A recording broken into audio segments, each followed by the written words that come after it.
এইটো হৈছে গ্ৰে ফেণ্টেল পিজনৰ পোৱালি, যিটো মানে গ্ৰে কালাৰৰ পাৰ চৰাইটো আহে। এইটো অলপ আন্ধাৰত 100% ব্লেক বুলি দেখা পায়, কিন্তু যেতিয়া নেকি ৰ'দৰ পোহৰ পৰে, লাইটৰ পোহৰ পৰে, তেতিয়া ইয়াৰ অৰিজিনেল কালাৰটো দেখা পায়, আৰু নহ'লে ডাইৰেক্ট ব্লেক বুলি দেখা পায়। আৰু ইয়াত যিখিনি ৰাখা আছে কমপ্লিট এইখিনি বিক্ৰীৰ কাৰণে ৰাখা আছে। মানে ইয়াত কিছুমান চেমি এডাল আছে, কিছুমান ফুল এডালো হৈ গৈছে। ইয়াত ছাইডত দেখা পাই আছে এটা মানে অলপ চিল্লাই আছে। আৰু ইয়াৰ চিনাকিৰ কাৰণে আমি কি কৰিছোঁ, ইয়াত কালাৰবিলাক লগাই দিছোঁ। এই কালাৰবিলাক মিলাইহে আমি চেল কৰোঁ, মানে আমাৰ মাজত কোনো ধৰণৰ ডুপ্লিকেট নাযায়, মানে আমাৰ পৰা ল'লে কোনোৱে মানে ঠগি নাযায়।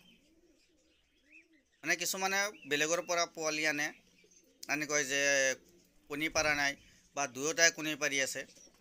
সেইবিলাক কি হয়, যিবিলাক ছিংগেলকৈ পোৱালি দিয়ে সেইবিলাক।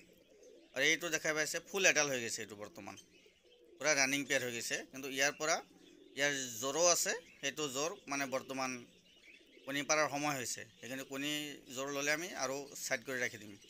কিছুমান এডাল খোজে, তো ইয়াত দেখা পাইছে যিটো আমাৰ ব্ৰিডিং পেয়াৰ ছেট, সেই ব্ৰিডিং পেয়াৰ ছেটটো ইয়াত ৰাখা আছে। আমি কি কৰোঁ, যিবিলাক ছিংগেল পোৱালি ওলায়, তো ইয়াত দেখা পাই আছে সেইটো তো মানে এটাই পোৱালি আছে, তাতে বহি আছে, ডাঙৰ হৈ গৈছে পোৱালিটো, আৰু ৰিটাৰ্ণ কণী পাৰাৰ সময় হৈছে, সেইটো ছাইডত কণী পাৰিব। যিবিলাক নেকি আমাৰ ছিংগেল পোৱালি ওলায় সেইখিনি আমি চেল নকৰোঁ। চেল কৰিলে কি হয়, আমি মেল ফিমেল কোনটো সেইটো আমি গম নাপাওঁ, যদিও অলপ গম পোৱা যায়, পিছত সেইটো চেঞ্জ হৈ যাব পাৰে। সেইকাৰণে যিবিলাক ছিংগেল ওলায়, তো ইয়াতো এটা আছে চাওক, সেইটোতো ছিংগেল এটা পোৱালি আছে। তো ছিংগল ওলালে কি কৰোঁ, সেই পোৱালিখিনি আমি এটা ছাইডত ৰাখোঁ। আমাৰ বেলেগ আৰু এটা ৰুম আছে, যিটো ছাইডত ৰখাৰ পিছত কি হয়, যেতিয়া নেকি ফুল এডাল হয়, এডাল হোৱাৰ পিছত যেতিয়া নেকি সিহঁতে কণী পাৰা আৰম্ভ কৰে, তেতিয়া মানে যেতিয়া নেকি ফুল এডাল হোৱাৰ পিছত জ্বৰটো মিলি যায়, মিলি যোৱাৰ পিছত আমি সেইবিলাক চেল কৰোঁ। তাৰ আগতে আমি চেল নকৰোঁ, মানে কাষ্টমাৰে কেতিয়াও যাতে ঠগি নাযায় আমাৰ পৰা।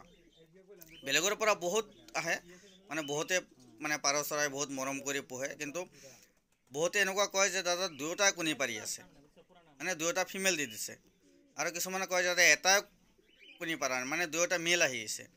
এইবিলাক কি হয়, বহুত ফাৰ্মাৰে এনেকুৱা কৰে, মানে এইবিলাকে নাচায়, গোটেইখিনি একেলগত ৰাখি দিয়ে, আৰু একেলগত মানে যাৰ যেনেকুৱা এযোৰ খোজে দুটা ধৰি দি দিয়ে।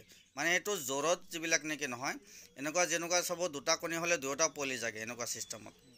মানে ইয়াত দুয়োটা পোৱালি জাগিছে, ইয়াত মেল ফিমেল আছে 100%। আৰু যিবিলাক ছিংগল ওলায় সেইবিলাক গম পোৱা নাযায় কোনটো মেল কোনটো ফিমেল।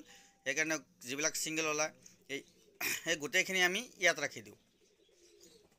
ইয়াত ৰখাৰ পিছত কি হয়, সেইখিনি জ্বৰ লোৱাৰ পিছত আমি ছাইড কৰোঁ। ইয়াত সকলো ধৰণৰ পাৰ চৰাই ইয়াত মিক্সিং আছে, মানে যেতিয়া নেকি জ্বৰ ল'ব, জ্বৰ লোৱাৰ পিছত সেইটো আমি ছাইড কৰি দিওঁ। কিছুমানে ব্ৰিডিং পেয়াৰ খোজে, মানে কণী পাৰা আছে নেকি, বা কেতিয়াবা যদি ইহঁতে কণী পাৰি দিয়ে, তেতিয়াতো আমি ব্ৰিডিং পেয়াৰত ৰাখি দিওঁ, বা এভেইলেবল থাকিলে আমি ব্ৰিডিং পেয়াৰ চেল কৰি দিওঁ। তো যদি কাৰোবাক লাগে যোগাযোগ কৰিব। ধন্যবাদ।